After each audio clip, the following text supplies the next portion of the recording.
तो आज मैं वेनम 3 मूवी को एक्सप्लेन करूंगी। तो मूवी की फर्स्ट सीन में हमें क्रिल्टर ग्रह को दिखाई जाती है। यहाँ से वेनम आया था। यहाँ हम सिम्बियोट के लीडर नल को देख पाते हैं। यहाँ सिम्बियोट ने ही नल को कैद करके रखा है और यहाँ से निकलने के लिए नल को कोडेक्स चाहिए। यहाँ हम जेनोफेज को भी देखते हैं जो सिम्बियोट्स को पकड़ कर खा जाता था। यहाँ नल ने अपने जेनोफेज को कोडेक्स ढूंढ के लाने के लिए ऑर्डर दिया है। अब हमें एडी को दिखाई जाती है जो एक बार में बैठा हुआ था, लेकिन तभी वहाँ एक पोर्टल ओपन हो जाती है जो उसे खींच के वहाँ से ले जाता है और वो अब एक दूसरे यूनिवर्स में पहुँच जाता है। तभी वो टीवी में न्यूज़ देखता है कि पैट्रिक मतलब जो पुराने इंस्पेक्टर है उसे किसी ने मार दिया है और अब पूरी दुनिया एडी और उसके सिम्बियोट को ढूंढ रही है। अब एडी न्यूयॉर्क जाने का फैसला करता है जहाँ एक आदमी है जो इन्हें सारी चीजों से बाहर निकालेंगे। अब तभी वो देखता है कि कुछ लोगों ने यहाँ डॉग्स को पकड़ा हुआ था जिन्हें वो फाइटिंग कंपटीशन में लेके जाएंगे। अब एडी इन डॉग्स को बचाने के लिए वेनम के साथ इनसे फाइट करते हैं। वेनम सभी को बहुत मारता है और इनको खा लेता है, डॉग्स को आजाद कर देते हैं। हम यहाँ पे जेनोफेज को भी देख पाते हैं जिन्हें इनके बारे में पता चल चुका था। अब ये सीन यहीं पे कट हो जाती है और हमें एक अंडरग्राउंड फैसिलिटी एरिया 51 को दिखाई जाती है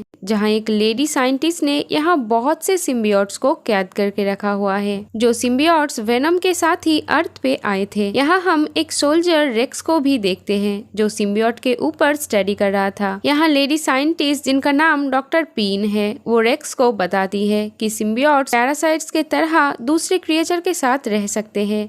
पीन एक ऐसी क्रिएचर की तलाश में है जिनके साथ ये सिम्बियोट्स अपना अच्छा रिलेशन बना ले, लेकिन वो अभी भी इसमें कामयाब नहीं हुई है। हम देखते हैं यहाँ रेक्स वेनम सिम्बियोट्स के छोटे टुकड़े को लेके आया है जो डॉक्टर पेन को देता है। अब हम यहाँ इंस्पेक्टर पैट्रिक को देखते हैं जिसके अंदर सिम्बियोसिस पाया गया है। हमें सेकेंड पार्ट की एंडिंग में दिखाया गया था कि पैट्रिक के अंदर कुछ तो समा गया था, उसकी आंखें चमक रही थी। यहाँ पैट्रिक इनको बताता है कि अब नल अपने आप को आजाद करवाना चाहता है और उसने कोडेक्स को हासिल करने के लिए अर्थ पे बहुत सारे जेनोफेज को भेज दिया है। यहाँ पैट्रिक को ये बात इसीलिए पता थी क्योंकि सारे सिम्बियोट्स माइंड कनेक्टेड होते हैं। वो कहता है कि अब तुम पर खतरा आने वाला है। इधर वेनम न्यूयॉर्क जाने के लिए प्लेन के साथ चिपक जाता है, लेकिन तभी यहाँ एक जेनोफेज आ जाता है और उस पे अटैक कर देता है और इन दोनों के बीच यहाँ बहुत फाइट होती है। यहाँ जेनोफेज को वेनम के गले पे कोडेक्स दिखाई दे रहा था तो वो उसे मारकर नल के लिए कोडेक्स को ले जाना चाहता है, लेकिन एडी वेनम को पैराशूट बनाकर नीचे कूद जाता है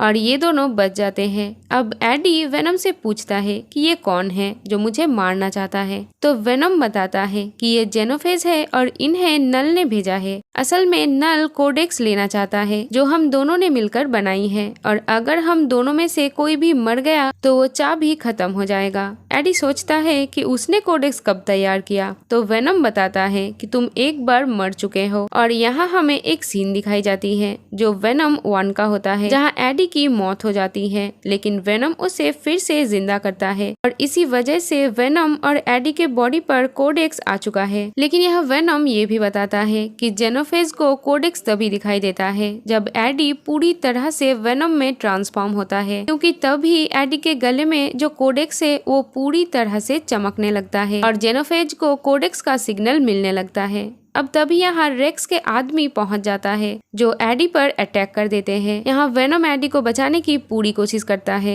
लेकिन तभी वहाँ जेनोफेज भी पहुंच जाता है तो रेक्स के टीम उनसे फाइट करने लगता है। इसी मौके का फायदा उठाकर एडी और वेनम वहाँ से भाग जाता है। अब रास्ते में उसे एक फैमिली मिलता है जो एडी को लिफ्ट देता है और वो बताते हैं कि वो लोग एरिया 51 पर रुकने वाले हैं क्योंकि उन्हें बहुत सारे सिम्बियोट्स को देखना है। अब एडी अपने एक पुरानी फ्रेंड से मिलता है जो एडी की वेनम वाली रूप से बहुत इम्प्रेस थी, तो वेनम उसके साथ डांस करने लगता है और वो एडी को प्रॉपरली वेनम में ट्रांसफॉर्म कर देता है। तो जेनोफेज उसे ट्रैक कर लेते हैं और वहाँ पे पहुँच जाते हैं, लेकिन तब भी वेनम एडी के बॉडी में घुस जाता है तो जेनोफेज उसे ट्रैक नहीं कर पाता और वहाँ से चला जाता है। लेकिन अब यहाँ रेक्स और उसकी टीम पहुँच जाता है और वो एडी को बेहोश करके एक डिवाइस के मदद से वेनम को उसके बॉडी से निकाल लेता है और अब वो वेनम और एडी को लेकर एरिया 51 में चले जाते हैं। अब जब एडी को होश आता है तभी वहाँ रेक्स आकर उसे शूट कर देता है ताकि वो मर जाए, लेकिन यहाँ डॉक्टर पेन के असिस्टेंट डॉक्टर सैडी वेनम के कंटेनर को खोल देती है और वेनम फिर से एडी के बॉडी में घुस जाता है और एडी बच जाता है। लेकिन फिर से वहाँ जेनोफेज पहुँच जाता है और वो यहाँ रेक्स के सभी आदमियों को भी मारने लगता है। ये देखकर डॉक्टर सैडी बाकी सिम्बियोट्स को भी आजाद कर देती है ताकि सभी सिम्बियोट्स मिलकर जेनोफेज को हरा सके।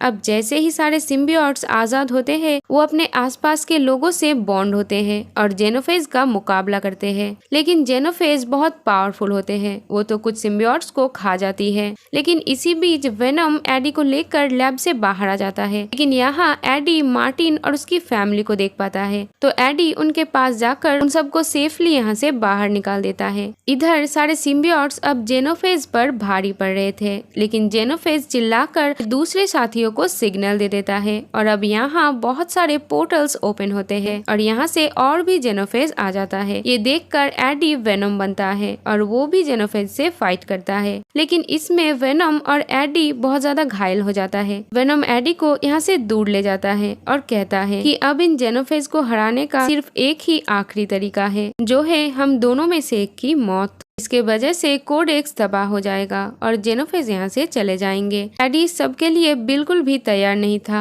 लेकिन इसके अलावा इनके पास और कोई रास्ता नहीं था। तो अब वेनम सभी सिम्बियोट्स को अपने साथ मिला लेता है और वो अपने साइज को बहुत बड़ा कर लेता है और सारे जेनोफेज से फाइट करता है और वेनम इन सभी को अपने अंदर फंसा लेता है और एक एसिड के ट्रक के पास जाके ट्रक को फोड़ देता है और उनके ऊपर एसिड गिरने लगता है और ये सभी अब मरने लगते हैं। हम देखते हैं यहाँ एक कंटेनर और था जिसके अंदर स्कॉन नाम का एक सिम्बियोट था जो डॉक्टर पेन की बॉडी के साथ कनेक्ट हो जाता है और बाकी लोगों को बचाकर वहाँ से निकाल लेती है। यहाँ जेनोफेज के साथ वेनम भी मर जाता है। अब हम एडी को हॉस्पिटल में देखते हैं जहाँ उससे मिलने के लिए एक ऑफिसर आता है जो बताता है कि तुम्हारी मदद से हम उस क्रिएचर से बच पाए हैं और इसीलिए वो ऑफिसर एडी को उसके सारे चार्जेस से फ्री कर देता है और अब एडी अपनी लाइफ को आराम से जी सकता है। अब ये सीन नहीं कट जाती है और हमें फिर से नल को दिखाई जाती है जो बहुत गुस्से में था क्योंकि कोडेक्स तबाह हो चुका है और अब वो यहाँ से नहीं निकल पाएगा। और इसी के साथ ये मूवी यहीं पर खत्म हो जाती है। Thank you for watching. Bye bye.